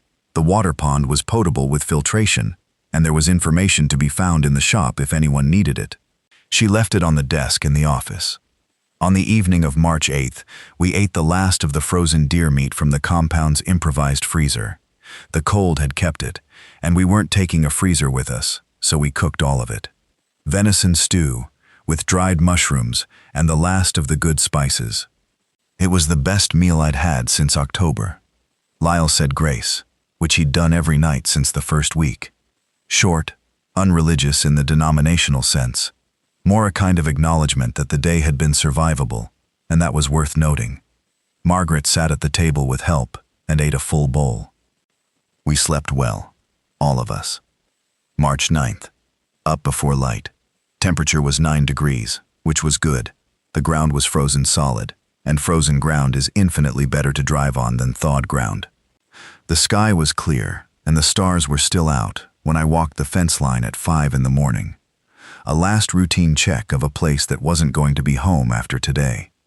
I took the lock off the gate, left it hanging open. Whoever found this place next would be able to get in without bolt cutters, and I thought that was the right call. Everybody loaded. Margaret in the passenger front seat, which we'd modified with an additional foam pad for hip comfort. Donna directly behind her. Lyle next to Donna. Pete behind me with the map. Owen in the far cargo area, which was tight, but he was the youngest adult and had the most flexible hips, which he would have hated me saying, but it was true. I pulled out of the compound at 6:15. The road was empty. The first hour was easy. Frozen roads, no obstacles, and the area we'd been living in for the past several months felt almost familiar. I knew which corners were tight, which roads were good, which grades were steep enough to matter in winter. We made good time. Mile 30 was where the first problem appeared. State Highway 13, which was the main north-south road we needed to use for about 15 miles, had a jackknifed semi across it at an overpass that completely blocked both lanes and the shoulder. The truck had been there a while and was frozen into the road surface. No going around it on the pavement. The overpass barrier was on one side and a steep embankment on the other. I got out and walked the overpass. The right shoulder had a gap, maybe 5 feet wide, between the semi's front bumper and the barrier railing. Too narrow for the expedition's body width. But below the right side of the overpass, the embankment, the slope was steep but not vertical. There were trees on it, which was both a problem and an opportunity. I spent 45 minutes running the winch cable around 2 of the trees and using them as anchor points to lower the expedition down the embankment in a controlled descent, something the expedition absolutely could not do under its own power safely. Down, around the base of the overpass, and back up onto the highway on the other side, using a field entrance that connected to the highway about 100 yards past the blockage. Donna's face, when we got back on the road, was the face of someone who was deciding whether to say something. She didn't say anything, which was probably right. Miles 40 through 60 were the hardest stretch. Forest road conditions that weren't on any map in the state I needed them to be. 2 sections where the road was low enough to collect snowmelt even in the frozen period, one of which had a crust of ice over soft mud underneath that I hit at 10 miles per hour and felt the rear end start to rotate before I corrected with throttle. My heart rate was about twice its normal number for the next 10 minutes. There was also a section where the road simply wasn't passable because a tree had come down across it, not from wind but from the base. It had been cut, recently, which meant someone had deliberately blocked this road with a fallen tree. I stopped a good distance back, sat there and looked at it and thought. There were a few options. One was that this was an old roadblock from early in the outbreak and had nothing to do with the present situation. Another was that someone had done this recently for their own reasons and we'd happened to come along. Another was that this was specifically designed to route traffic around a different direction. I keyed the ham radio and tried Tanner on 1070, got him on the second try. I described our location and the blocked road. He said, "Yeah, we cut that. Hold on." A pause. "Take the forest road west off M19, then north, then pick up the highway again at the boat landing. You'll see a white arrow on a tree at the turn." White arrow on a tree. I pulled forward to the edge of the cut tree, found M19 west without much trouble, and sure enough there was a white painted arrow on the north side of a big maple, fresh paint. Someone was maintaining this route actively. That changed my understanding of what we were driving toward. A settlement that was maintaining route markings, cutting trees to direct traffic specific ways. Doing it recently. That was organization. That was a group of people who were thinking ahead. Owen said, from the cargo area. "That's actually encouraging." I said, "Or they're very thorough about controlling who can get in." Depends what they're protecting. Yeah, it did. The next 20 miles were the strangest of the drive, not because of anything dangerous, because of something in the environment that I hadn't expected. I want to describe this carefully. About 60 miles into the drive, past a certain point that I can only locate now by map reference rather than any landmark, somewhere north of the National Forest's main administrative district. Things got quiet, in a way that was different from the cold, empty quiet we'd been living in for months. That quiet had a depressed quality. No people, no commerce, no movement. But you could feel the absence of those things. The way a house that used to be lived in still feels different from a house that was never lived in. This quiet was different. This was the quiet of a place that had never been the kind of busy that generates that feeling of absence. This was just original quiet, old quiet. The forest up here was massive old growth in places, the big trees that survived the first logging era and have been standing for well over a century.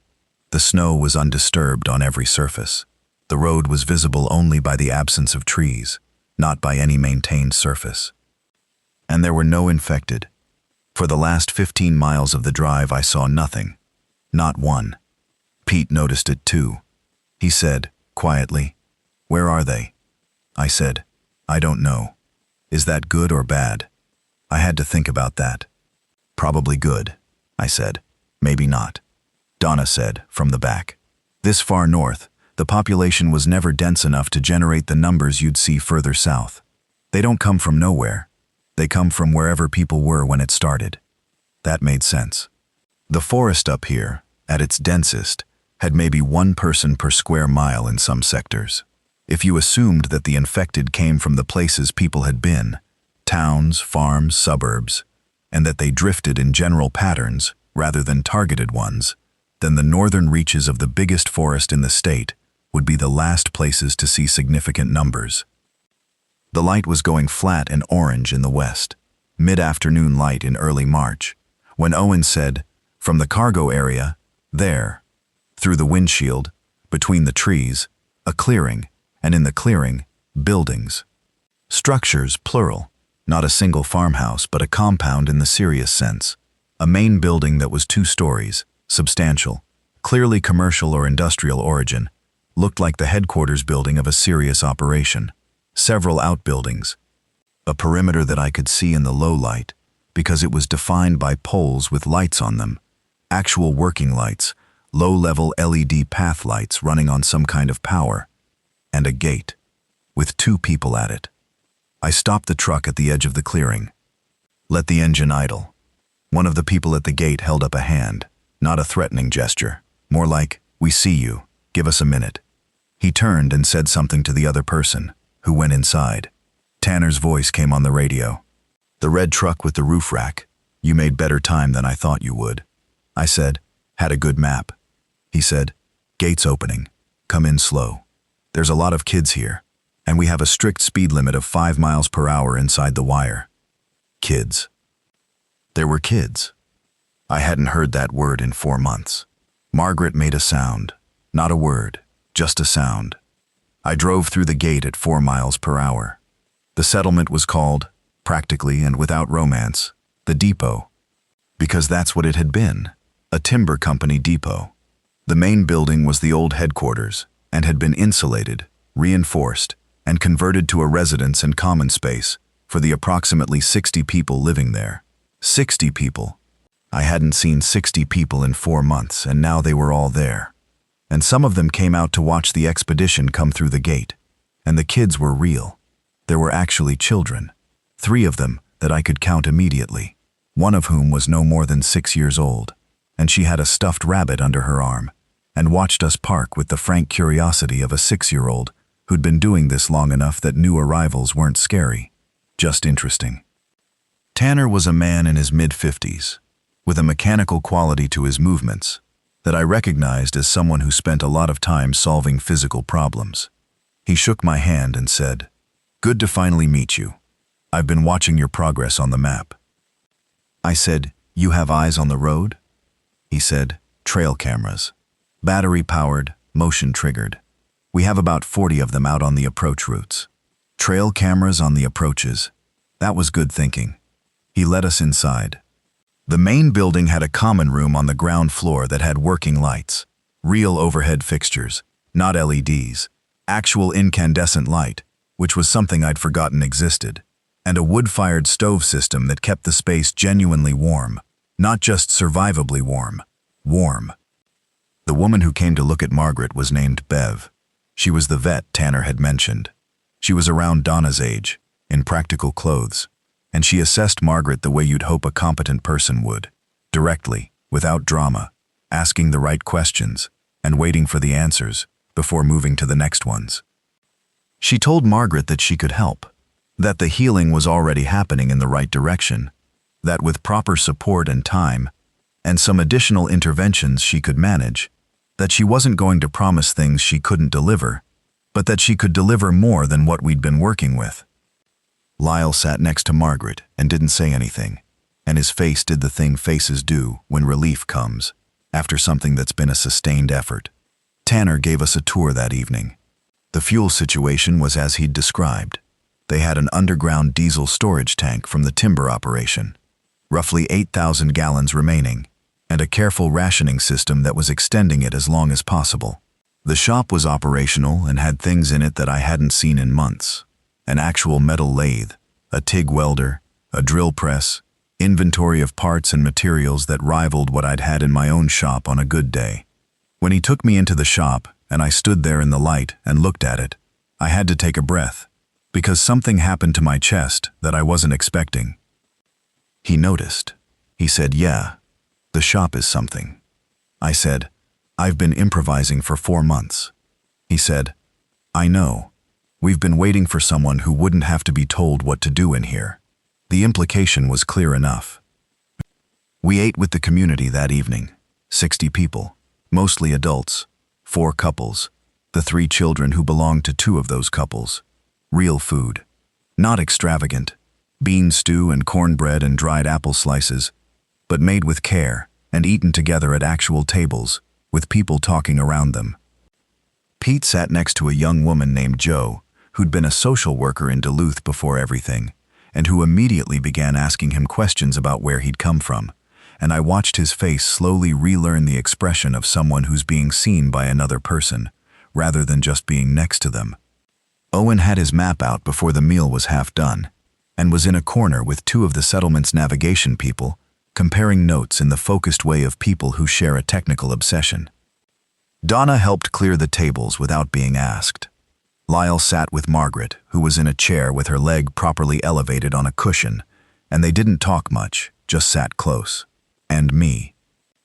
I sat at the end of one of the long tables and ate my stew, and looked at 60 people living through the same thing I was living through, but doing it together, with structure, with plan, with children, with a shop full of working tools, and a woman who could fix a broken hip, and an underground tank with 8,000 gallons in it.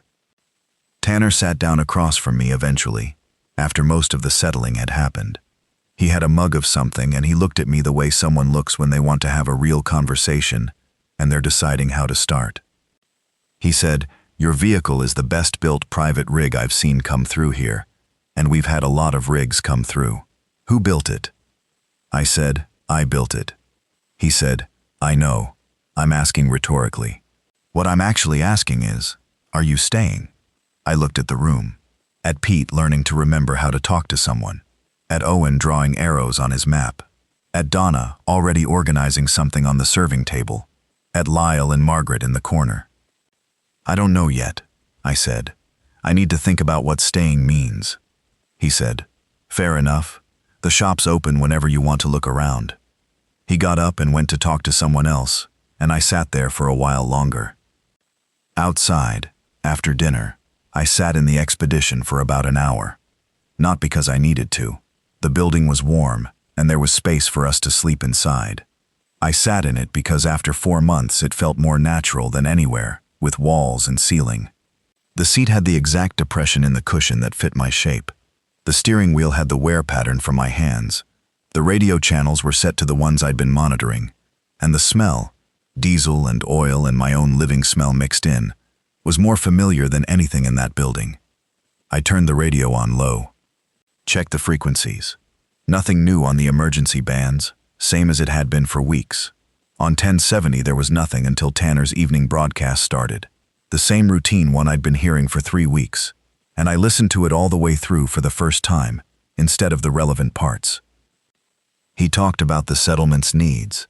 He talked about the road conditions south. He gave a brief weather forecast based on what their instruments showed. He mentioned they'd had a successful repair on one of the backup generators that morning. He said there were 61 people currently at the depot as of today. And at the end he said, the way he apparently ended every broadcast, if you're out there and you're listening, the door is open. Come north. We are what comes next if we decide to be. I turned the radio off. 61. We'd added 5 to 60. Come north. We are what comes next if we decide to be. I thought about Dale and his Land Cruiser, and the list he'd given me, front and back, small handwriting. I thought about the drive out of my workshop on October 12th, the locked shop door, the choice to go north when I had no reason to go north, except that it was away from what was happening south. I thought about Phyllis at the Shell station, standing outside in a coat too thin for the cold. I thought about the crows and the tamaracks on the first night, the only sound. I thought about Donna's voice in a dark farmhouse saying the risks of staying are a slow slide, and the risks of going are a known challenge. I thought about the warmth in that section of County Road M, the sound at 2 in the morning on the shop roof, the regular 12 to 15 second cycle that stopped between one cycle and the next with no explanation. I thought about the note on the farmhouse kitchen counter, "You are near enough to safety." The expedition's engine was off, but the residual heat was still in the cab. My hands were on the steering wheel without me deciding to put them there. Reflex. The same way you reach for your keys when you're leaving somewhere. I'm going to be honest about what I felt sitting there, because I've been honest about everything else. I felt like I was supposed to keep moving. Not urgency, not danger, just the feeling that had been true for 4 months and 10 days, and that was now, apparently, no longer the only option. And that was strange. The absence of obligation to move when movement had been survival for that long is a different kind of discomfort than the discomfort of needing to move. The shop, with the lathe and the TIG welder and the parts inventory. 61 people who'd get to 62 and 70 and more as the people still out there kept coming north, the way we'd come north. I got out of the expedition and walked back to the main building. The common room was quiet. Most people had gone to sleep. There was one woman still up, by the stove, reading from a paperback with the absorbed attention of someone who'd been doing it long enough that the apocalypse was background noise. She didn't look up. Tanner was in a small office off the common room, working on something at a desk with an LED lantern beside him.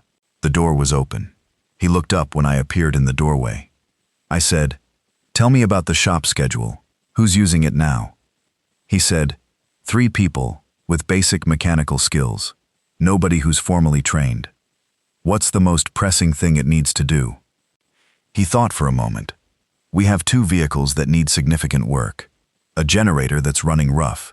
And we have an idea for a water reclamation system that nobody here knows how to fabricate. I said, "I can look at all of those." He said, "I know you can." There was a pause. "One thing," I said. "Go ahead. The expedition stays operational. Whatever else I'm doing in that shop, the truck stays ready to move. Always." He looked at me for a moment, not challenging it, processing what it meant. He said, "I'd expect nothing less from the person who built that truck." "Okay," I said.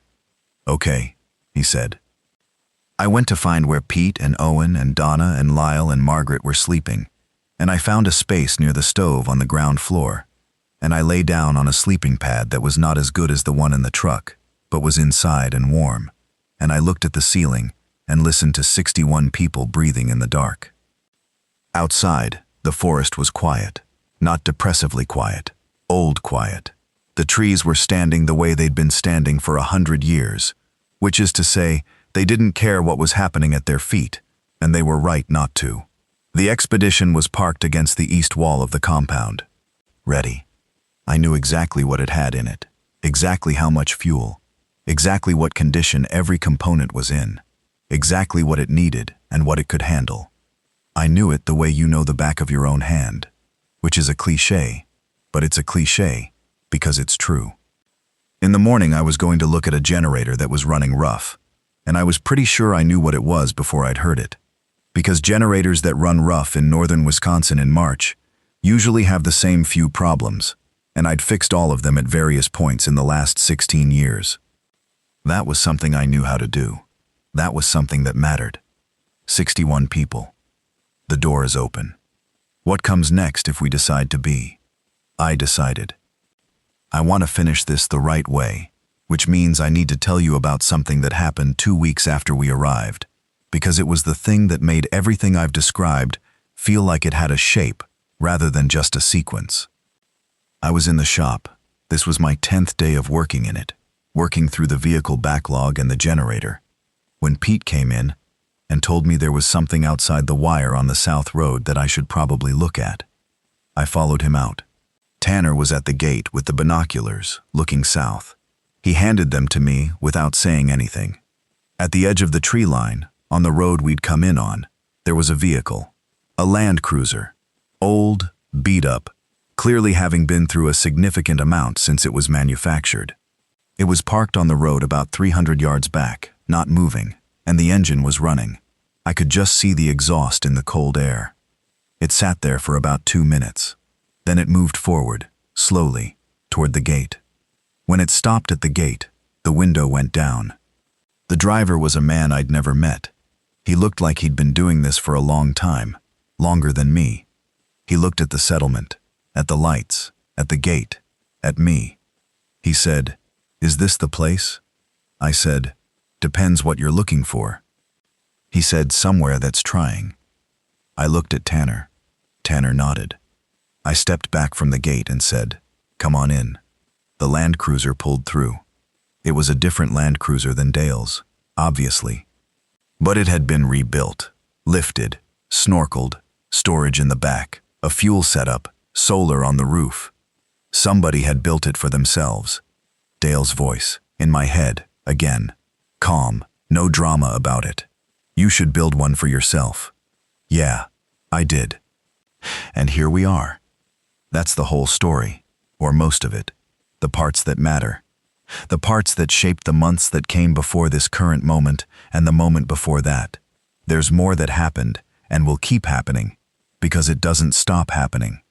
The world changed and the world is still changing, and the question of what it's changing into is one that 60-some people in a timber depot in northern Wisconsin are in the middle of answering in the most practical way possible, which is one day at a time with the tools you have.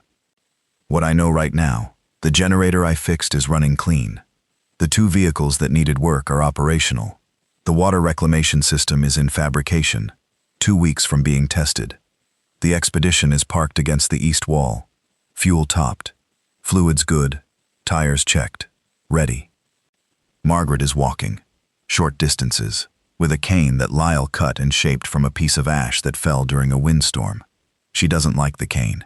She uses it anyway, which is either pragmatism or the thing that looks like pragmatism when what's underneath it is something more than that. Pete does inventory now, the whole settlement's inventory, the same way he did ours but multiplied by 15. He knows exactly what's in every building. He has a system. He's very good at it, and he's happy, and those 2 things line up with each other. Owen has a complete map of the approaches now. 360 degrees, road conditions annotated weekly.